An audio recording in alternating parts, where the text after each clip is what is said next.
سلام بینندگان عزیز. بیهوده رعایت قانون را کفیل تنجی و آسایشتگی نگفتند، زیرا هر یک قانون شکنی به خصوص صادرشوی جنایت در پس خود حقوقهای پایمال شده و حیثیت ناراحت کننده دارد که میتواند سد روزگاری آسایشته ما و شما گردد. نشر نوبتی برنامه اخبار وزارت کارهای داخلی است که این لحظه توسط تلویزیون تاجیکستان منظور شما میگردد. با شما من نصرت الله محمدزاده.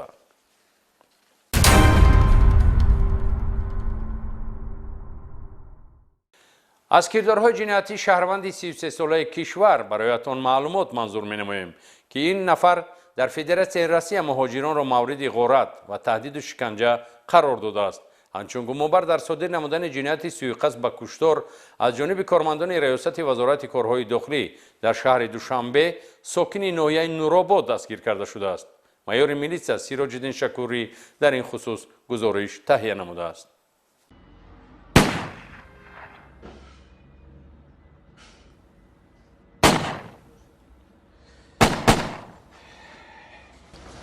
شهروندان جمهوری تاجیکستان که در مهاجرت و ملک غریبی دور از نزدیکان و پیوندان قرار داشته پای به دست آوردن مزد و پیشبرد زندگانی تلاش میکنند، متاسفانه در بعضی موارد از جانب افراد جنایت‌پیشه و قلاب رنج میبرند. مخصوصا لطوکوب و گروگانگیری و غارت نمودن مبلغ‌های پولی مهاجران از جانب بعضی از افراد جنایت‌پیشه به مشاهده میرسند. از جانب کارمندان شعبه گفتگوهای جنایتی ریاست وزارت کارهای داخلی در شهر دوشنبه در نتیجه کارکردهای اپراتیوی جستجویی همچون گمانبر در صادر نمودن جنایت سوءقصد به کشتار شهروند رسولوف رسولجان ساکن 33 ساله ناحیه نورآباد دستگیر کرده شد. نامبرده در ولایت ساخالین فدراسیون روسیه منتظم به شکنجه و لطوکوب مهاجران مهنتی جمهوری تاجیکستان مشغول بوده است. از جمله 3 مرتبه سوءقصد به کشتار شهروند ناشناس نظری ساکن 33 ساله ناحیه 5 نموده او را توسط تپانچه آسیب رسان پرانده است که در نتیجه تیر به 2 نفر شهروندان دیگری تاجیک رسیده به آنها جراحت‌های جسمانی رسانیده است. شب ساعت 11-12 شب دادرونی پسری دادرونی لینچا گرفتیم، لینچای орда گرفتیم، رفتم با پسریدم پروندم امراش دو تیر در سرش زد، در سرش در پشت کلاش دو تیر زد. با امرایت گشتم جوش نمیدونم در تنش رسید تیر. واقعا باعث تأسف است که در ملک غریبی بعضی از چنین افراد جای دستگیری و پشتیبانی همدیگر برعکس در زمینه خصومت و بدبینی و نافهمی‌های ناچیز قصد جان یکدیگر میکنند که این عامل میتواند ابرو و اعتبار دیگر شهروندان را کاسته گرداند. وابسته به این نسبت رسولوف رسولجان از جانب پروکراتور گنرالی جمهوری تاجیکستان با ماده های 32 قسم 4 و 104 کودکس جنایتی جمهوری تاجیکستان یعنی سوءقصد به آدمکشی پرونده جنایتی آغاز کرده شده نامبرده در حبس پیشکی قرار دارد.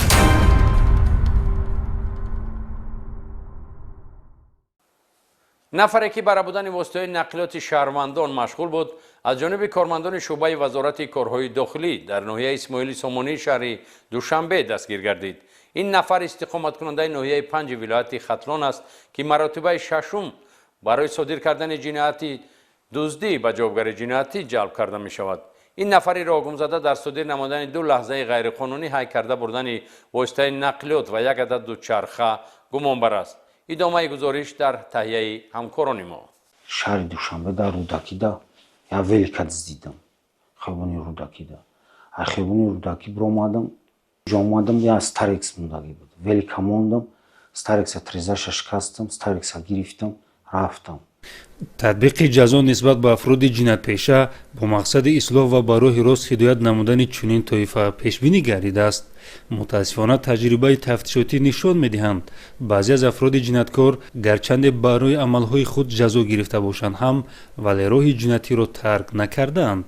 از جمله گمانبر شونده ولیف رستم سال تولدش 1984 ساکن ناحیه 5 که قبلا 5 مرتبه برای صادر نمودن جنایت‌های گوناگون صادر شده است пас аз як рӯзи аз маҳбас озод гардидан боз силсила ҷиноятҳои дуздӣ содир намуд.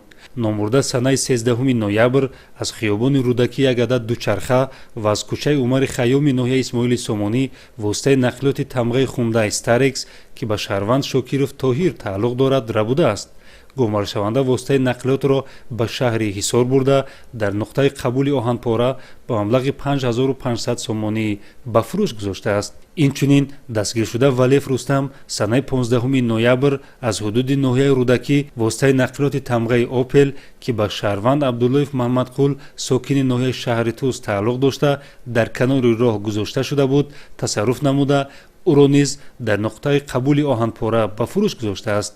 вобаста ба ҳолатҳои зикр гардида тибқи талаботи моддаи 244 кодекси ҷиноятии ҷумҳурии Тоҷикистон парвандаи ҷиноятӣ оғоз карда шуда ӯ дар ҳабси пешакӣ қарор дорад.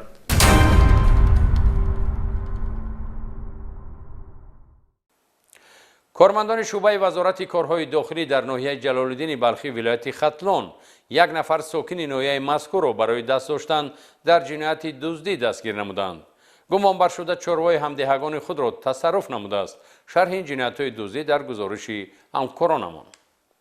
кормандони шӯъбачаи кофткови ҷиноятии шӯъбаи вазорати корҳои дохилӣ дар ноҳияи ҷалолиддини балхӣ дар асоси аризаву муроҷиатҳои шаҳрвандон оиди аз ҷониби шахсони номаълум дуздида шудани чорваҳои калони шохдорашон зимни пешбурди чораҳои оперативии ҷустуҷӯӣ як нафар гумонбари ҷинояти дуздиро дастгир намуданд. ин нафар Раҳимзода Саидалӣ соли таваллудаш 1990 сокини ҷамоати деҳоти рӯдакӣ ноҳияи Вахш мебошад. ном бурда шаби 12 ба 13 ноябри соли равон ба ҳудуди заминҳои хоҷагии деҳқонии деҳаи Орзу ҷамоати шаҳраки Гулистони ноҳияи Ҷалолиддини Балхӣ рафтаву аз набудани атрофиён истифода намуда ду сар чорвои калони шохдори шаҳрвандон Самадов Муҳаммад ва Юнусов Эштемиро дуздида аз ҷои ҳодиса ғайб мезанад ки бо ин кирдори ҷинояткоронаш ба соҳибмулкон ба маблағи 17700 сомонӣ зарари молӣ расонидааст. муайян карда шуд ки Раҳимзода Саидалӣ аз бонкҳои дар ҳудуди ноҳияи Вахш буда як миқдор маблағи пулӣ бо тариқи кредит бо мақсади ба соҳибкорӣ машғул шудан гирифта, аммо маблағҳои пулии гирифтаашро дар дигар корҳои шахсии худ сарф намудааст. баъдан бо мақсади маблағҳои бо тариқи кредит гирифтаашро баргардонидан нақшаи содир намудани ҷинояти дуздиро дар ҳудуди ноҳияи Ҷалолиддини Балхӣ таҳризӣ намудаву даст ба содир намудани ҷинояти дуздӣ задааст. дар шӯъбачаи тафтишотии шӯъбаи вазорати корҳои дохилӣ дар ноҳияи Ҷалолиддини Балхӣ нисбати Раҳимзода Саидалӣ парвандаи ҷиноятӣ бо моддаи 244 қисми 2 бандҳои аваи кодекси ҷиноятии ҷумҳурии Тоҷикистон оғоз гардида тафтишот идома дорад.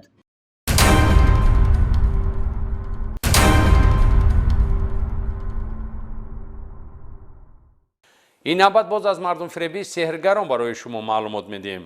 мақомоти корҳои дохилӣ дар самти пешгирӣ аз кирдорҳои мардумфиребонаи фолбинҳо ва бениқоб кардани тақаллубкории онҳо дар шаҳру ноҳияҳои мамлакат амалиёту чорабиниҳои мақсаднок доир намуда аҳолиро огоҳ месозад ки ба ғайр аз дуруғу фиреб муфтхӯрию тақаллубкорӣ ва машғулшудагони фолбинӣ чизеро интизор набошанд. мутаассифона бозёфт мешаванд нафарони хурофотпараст ки ба чунин мардумфиребон бовар карда ба назди онҳо мераванд. кормандони раёсати вазорати корҳои дохилӣ дар минтақа ва ноҳияи Рашт шаҳрвандон Саймуддин Оқилов соли таваллудаш 1969 ва Мария Давлатова соли таваллудаш 1955 сокинони ноҳияи мазкурро бо чунин авомфиребӣ боздошт намуданд.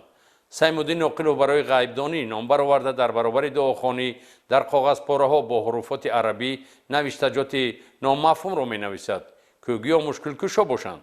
дар байни тумору таштобе ки ҳуқуқвайронкунанда худ онҳоро хонда наметавонад ва ба гуфташ ҷиниҳояш навишта бошанд дар баробари сӯзану ришта ҳамчунин расмҳо низ дида мешавад ки хоси нафарони хурофотӣ аст. шумо бигӯед ки ин навиштаҳо ба кадом ҳарф ҳастанд ва чӣ маънӣ доранд? معنیش نمیدونم قبل شده دوم که اصولی ترس نه می ترس داری باشی مثل شاخونه برای ترس او بکردی کو مثل که مانگت نمیداره و او نشوی نمیشه میبرید نشوی او زمینه اینا رو کی نویست؟ اینا رو آن وقت اون جینان میخپان ننویسیم جیناتون میخپان مینویسید؟ اینجا چی نوشته شده است؟ که خونده نمیتونه روش سکپان نمیتونه خونده мария давлатова ки бо карта фол дида угӯё ҳоҷати корофтодагонро бароварда мекарда бошад солҳои тӯлонӣ ба чунин ҳуқуқвайронкунӣ даст зада аз ин ҳисоб рӯзгорашро пеш мебурдааст. аз ҷониби кормандони шӯъбаи вазорати корҳои дохилӣ ду дар ноҳияи рӯдакӣ низ шаҳрванд хосият зокирова соли таваллудаш 1965 истиқоматкунандаи маҳаллаи ганҷободи ноҳияи зикр гардида боздошт гардид. ин ҳуқуқвайронкунанда низ нодонию содагии шаҳрвандонро истифода бурда ба дилхоҳ муроҷиаткунанда новобаста ба кадом мушкилӣ гирифтор аст бар ивази маблағи пулӣ хизматрасонӣ менамудааст. вобаста ба ҳар се ҳолат аз ҷониби кормандони милитсия протоколҳои ҳуқуқвайронкунӣ тартиб дода шуда ва барои минбаъд ба чунин мардумфиребӣ даст назадани нафарони мазкур онҳо огоҳонида шуданд. бори дигар ба таваҷҷӯҳи сокинони мамлакат мерасонем ки роҳи халосӣ аз ин гуна доғи ҷомеа ки таҷрибаи корӣ дуруғу фиреб будани онро исбот кардааст истифода набурдан аз ин гуна хизматрасониҳо ки дар баробари хилофи қонунҳои амалкунанда аст ҳамчунин шариати динӣ низ онро маҳкум менамояд.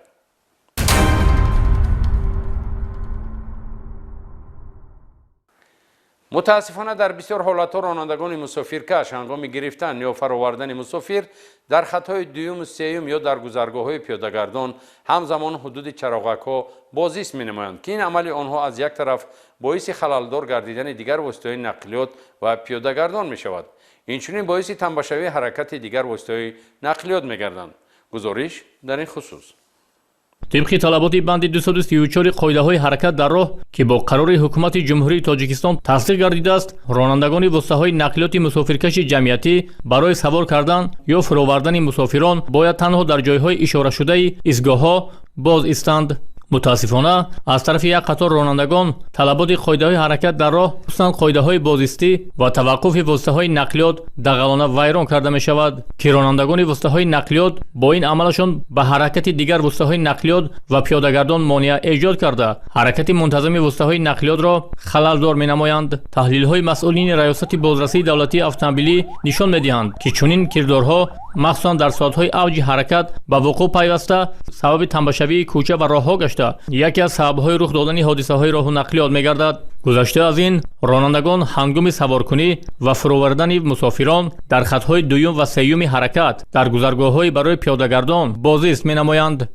سبب و عامل‌های تنبشوی در شهر دوشنبه این پیش از همه با زیاد شدن واسطه‌های نقلیات در شهر دوشنبه و این چنین از دیگر مناطق جمهوری وارد شهر دوشنبه زیاد وارد گردیدن واسطه‌های نقلیات میباشد و دیگر سبب تنبشوی در توقف‌های به مورد و این چنین در قطار یکم دوم حرکت با گرفتن و فرآوردن مسافران مشغول میباشند که باعث به تنبشوی آوردن میرساند.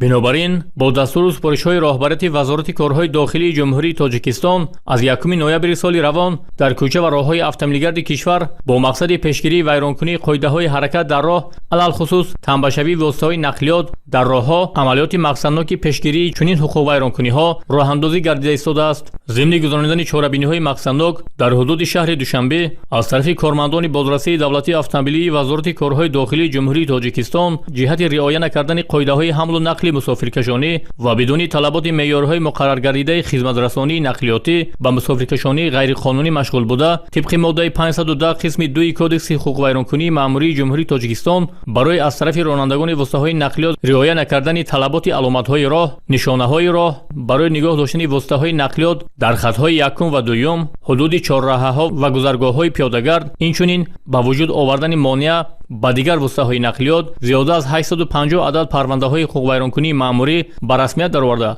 واسطه‌های نقلیات در جریمه‌گاه‌های مخصوص بازرسی دولتی اتومبیلی تا اصلاح کمبودی‌ها بازداشت گردیدند. از جمله سعیدوف کرامت ساکن شهر وحدت دهه شهرستان راننده واسطه نقلیاتی تمغه گازل رقم قید دولتیش 0718 TT08 که به جمعیت دوره مسئولیتش محدود آبشاران تعلق دارد غازیف سعدالله ساکن شهر وحدت کوچه اولوغبگ خانه چیل راننده واسطه نقلیاتی تمغه سپرینتر نصرالدین فرهاد ساکن شهر وحدت جماعت دهاتی اواسیف دهه آبشاران راننده واسطه نقلیاتی تمغه سپرینتر رقم قید دولتیش 4764 QQ08 شریفov نورالی ساکن شهر وحدت کوچه تغرل خانه 2 راننده واسطه نقلیاتی تمغه سپرینتر رقم قید دولتیش 2992 TT08 که به جمعیت دوره مسئولیتش محدود آبشاران тааллуқ дорад. фаъолияти мусофиркашонии як қатор воситаҳои нақлиёти кироякаши таксӣ аз тарафи ҷамъиятҳо кайҳобоз қатъ карда бошанд ҳам мутаассифона онҳо худсарона то ҳол ба мусофиркашонӣ машғуланд. бинобар ин аз тарафи кормандони бозрасии давлатии автомобилӣ чунин воситаҳои нақлиёт боздошт гардида баъд аз канда гирифтани плёнкаи намои зоҳирии воситаҳои нақлиёт нисбати ронандагони онҳо тибқи моддаи 510 кодекси ҳуқуқвайронкунии маъмурии ҷумҳурии тоҷикистон протоколҳои маъмурӣ тартиб дода шуд. роҳбарияти раёсати бозрасии давлатии автомобилии вазорати корҳои дохилии ҷумҳурии тоҷикистон аз тамоми ронандагони воситаҳои нақлиёт ва дигар иштирокчиёни ҳаракат дар роҳ талаб менамояд ки ҳангоми дар раванди ҳаракат иштирок намудан қоидаҳои ҳаракат дар роҳро ба таври қатъӣ риоя намуда бо одоби ҳамидаву фарҳанги шаҳрнишинӣ рафтор намоянд. чорабинии мазкур дар кӯча ва роҳҳои автомобилгарди шаҳри душанбе мунтазам идома дорад.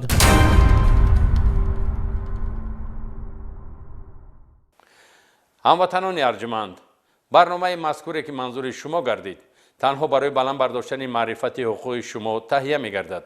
тавре мушоҳида кардед ҳар як амали ғайриқонунӣ дер ё зуд ошкор ва шахси гумонбар дастгир ва беҷазо нахоҳад монд. то дидори навбатӣ саодати рӯзгори шуморо хоҳонем. бо телефонҳои дар навор буда метавонед бо милитсия пайваста робита намоед. милитсия кафили осоиштагии рӯзгори ҳар кадоми мову шумо аст. хайр, то дидори дигар.